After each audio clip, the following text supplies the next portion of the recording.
کہ تقدیر کے جو عام عقیدے میں ہم تقدیر کہتے ہیں اس کے دو پہلو ہیں۔ ایک پہلو ہے ما اصاب علی الانسان، جو کچھ انسان پر آتا ہے مصیبت، جیسے ابھی آیت میں نے پڑھی ما اصاب من مصیبت فی الارض ولا فی انفسکم۔ ہم ہر وقت زد میں ہیں، کوئی تکلیف آ گئی، کوئی مصیبت آ گئی، کوئی بیماری آ گئی، کوئی حادثہ ہو گیا، کوئی بچہ فوت ہو گیا، کوئی عزیز جو ہے وہ فوت ہو گیا، یہ ہر وقت حوادث ہے۔ تو جو بھی کچھ پیش آتا ہے وہ علم خداوندی میں ہمیشہ سے تھا۔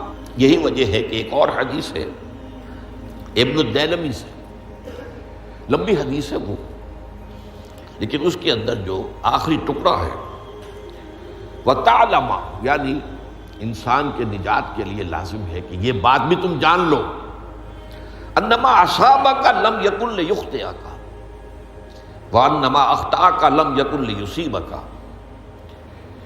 ولو مت علی غیر ھذا، اگر تم اس کے سوا کسی صورت پر ہوگے تو جہنم میں داخل ہو جاؤ گے، لدخلت النار۔ یہ جان لو کہ جو چیز تم پر آئی وہ آنی ہی آنی تھی۔ دیکھیے ہوتا کیا ہے، کاش کہ میں اگر یوں کر لیتا تو یہ نہ ہوتا، بس یہی ایمان بالقدر کے منافی ہے۔ جو ہوا ہے وہ اللہ تعالیٰ کے ہاں تو پہلے سے طے تھا، ہونا ہی تھا۔ تمہاری کوئی تدبیر، کاش کہ میں اس وقت یہ کر لیتا، یہ لو، اسی لیے ایک حدیث میں الفاظ آئے ہیں ان کلمۃ لو تفتح عمل الشیطان، اس لو سے، کاش، اس سے شیطانی عمل شروع ہو جاتا، کاش کہ یہ ہو جاتا، کاش میں یہ نہ کرتا، کاش کہ ہو جاتا، تو یہ نہیں۔ تعلم انما اصابک لم یکن لیخطئک، تو جان لے اس بات کو کہ جو چیز تم پر آئی ہے وہ ہرگز ٹلنے والی نہیں تھی۔ کوئی تدبیر تم کر لیتے، کوئی کسی وقت کوئی ہیلا کر لیتے، کوئی تم قدم اٹھا لیتے، کچھ بھی کر لیتے، وہ تو آنی ہی آنی تھی۔ وما انما اخطاک، جو چیز تم سے چھوٹ گئی، رہ گئی، نہیں ملی۔ ایک ویکنسی ایڈورٹائز ہوئی تھی، آپ نے بھی درخواست دی تھی، آپ کو نہیں ملی، اب آپ ہو کاش کہ میں نے فلاں سے سفارش کرا لی ہوتی، بس گئے۔ تو جو چیز چھوٹ گئی وہ چھوٹ جانی ہی تھی، اس میں قطعاً جو ہے کوئی شکل، کوئی تدبیر، کوئی سفارش، کسی طرح کا کوئی بھی ہیلا، کوئی جو ہے اس پہ کارگر نہیں ہو سکتا تھا۔ لم یکن لیصیبک ومت علی غیر ذالک، اگر تو اس کے سوا کسی کیفیت پر تیری موت واقع ہوئی، اگر یہ یقین نہیں ہے، یہ ہے تقدیر کا وہ مفہوم کہ جس کا تعلق ہے علی ما اصاب الانسان، جو انسان کے اوپر وارد ہو رہا ہے، اس کے ضمن میں تقدیر کا مفہوم کیا ہے، کہ جو ہوا ہے وہ تو ہونا ہی تھا، اس میں تو کسی شک و شبے کی گنجائش نہیں، بالکل قطع اللہ تعالیٰ کا فیصلہ ہے۔ البتہ در حقیقت ایک دوسرا پہلو ہے، ما یفعل الانسان، وہ جو انسان کرتا ہے۔ یہاں آ کر یہ تقدیر کا مسئلہ بہت ٹیڑھا ہو جاتا ہے۔ آیا میرے اندر کوئی اختیار بھی ہے کہ نہیں؟ Do I have any free choice, یا ہر شخص پہلے سے طے ہے؟ تقدیر کا ایک عام مفہوم یہ ہے، اور اس مفہوم میں بھی بعض روایات بھی ہیں جو اس کی تائید کرتی ہیں کہ ہر چیز پہلے سے طے ہے، لکھی ہوئی۔ اور یہ جو حدیث ہم نے ابھی پڑھی ہے، یہ گویا کہ اس کی ایک مثال ہے کہ وہ جو لکھ دیا گیا تھا، فرشتے نے لکھ دیا تھا، رحم مادر میں لکھ دیا تھا، شقی اور سعید، یہ بدبخت ہے یا سعادت مند ہے۔ تو ایک شخص پوری عمر نیکی کے کام کرتا رہا، آخری وقت میں آ کر کوئی ایسا حادثہ پیش آ گیا کہ وہ اہل جہنم کے سے کام شروع کر دی اور جہنمی ہو گیا۔ یا ایک شخص ساری عمر جو ہے جہنمیوں کے سے کام کرتا رہا، آخری وقت میں آ کر کوئی ایسی توفیق ملی، کچھ ایسا معاملہ ہو گیا، توبہ کر لی اور اس نے جو ہے اہل جنت کے سے اعمال شروع کر دی، جنتی ہو گئی۔ تو یہ جو ہے علامہ اصابک کا علیحدہ بات ہے، اور علامہ یفعل الانسان، انسان کیا کرتا ہے، اس میں اس کی قدرت کتنی ہے، اور یہ ہمارے ہاں فلسفے کا بڑا مشکل موضوع ہے، اسی کا نام ہے جبر و قدر۔ ہمارے اسلاف میں بھی کچھ لوگ ایسے ہیں متکلمین میں سے، دیکھیے ہمارے ہاں ایک وہ لوگ ہیں کہ جو اس پر قناعت کرتے ہیں کہ جو اللہ نے کہہ دیا اور رسول نے کہہ دیا، اس سے آگے ہم مین میخ نہیں نکالیں گے، وہ محفوظ راستے پر ہوگی۔ لیکن بہرحال انسان کو اللہ نے ایک عقل بھی دی ہے، اور یہ عقل سوالات اٹھاتی ہے، اور جو زیادہ ذہین انسان ہوتے ہیں ان کے اندر ان کی یہ مصیبت زیادہ ہوتی ہے، لہٰذا وہ تو سوچتے ہیں، کچھ نہ کچھ غور و فکر کرتے ہیں، بات سمجھنے کی کوشش کرتے ہیں۔ اس میں اب ہمارے ہاں دو طبقے ہو گئے، جبریہ قدریہ۔ ایک نقطہ نظر یہ ہے کہ انسان مجبور محض، کوئی اختیار نہیں، اور ایک یہ ہے کہ انسان قادر مطلق ہے، جو چاہتا ہے اپنے فیصلے میں مختار مطلق ہے، وہ فیصلہ کرتا ہے۔ انہیں قدریہ کہتے ہیں۔ تو جبریہ اور قدریہ ان کی بحثیں ہمارے یہاں، یہ وہی تقدیر کا مسئلہ جو میں نے کہا تھا، بحثوں میں آ کر الجھ جائے، آج تک حل نہیں ہوا، حل ہو سکتا ہی نہیں۔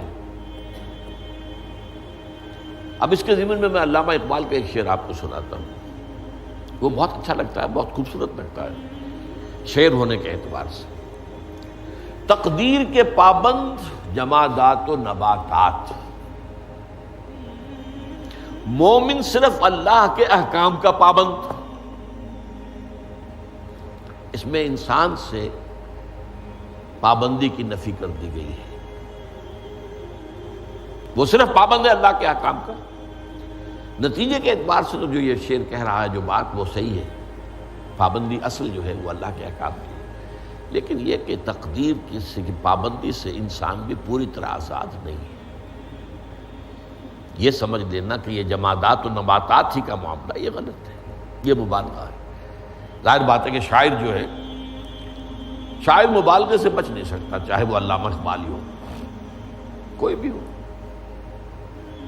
تو اسی لیے سورہ شعراء کے اندر جو عام شعراء کی جو صفات بیان ہوئی ہیں وہ آپ کے ذہن میں آ گئی ہوگی۔ مبالغہ کرتے ہیں، فی کل واد یہیمون انہم یقولون ما لا یفعلون، وہ کہتے بھی وہ کچھ ہے جو کرتے نہیں ہیں، اور یہ بات تو علامہ اقبال پر بھی چشمہ ہوتی ہے۔ بہرحال یہ شعر ذرا پھر نوٹ کیجئے، تقدیر کے پابند جمادات و نباتات، مومن صرف اللہ کے احکام کا، کوئی بات صحیح نہیں۔ انسان بہت سے اعتبارات سے مجبور ہے۔ سب سے پہلے جو ہے انسان کے اندر ایک تقدیر نوعی ہے، نوع انسان۔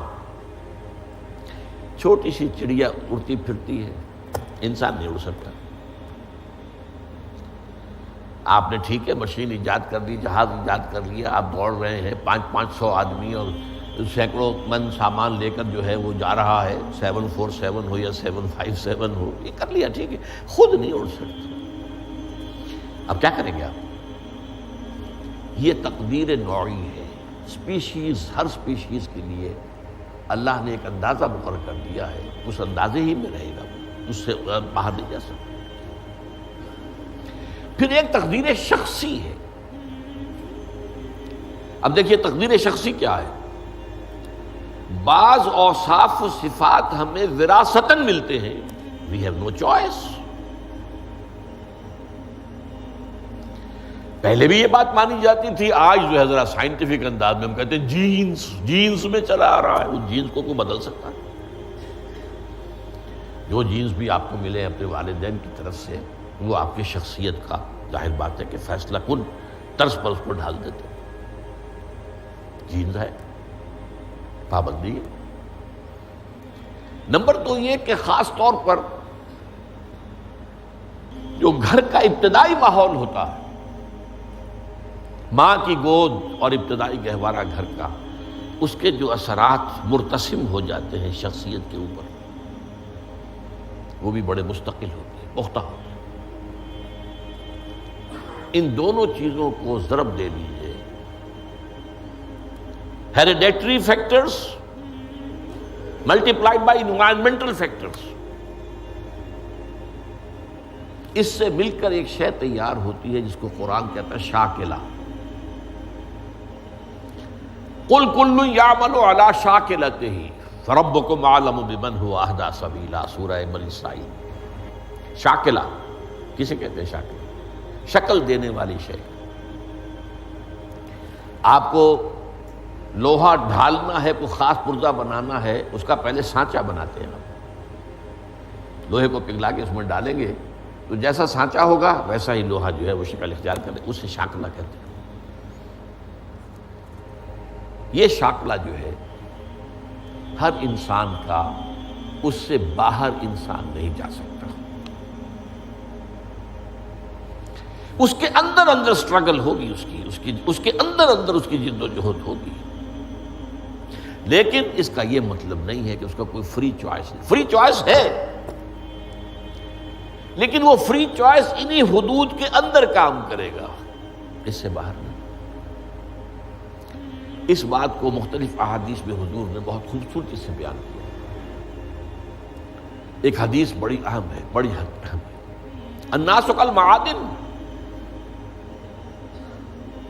انسانوں کی مثال بھی معدنیات کی سی ہے.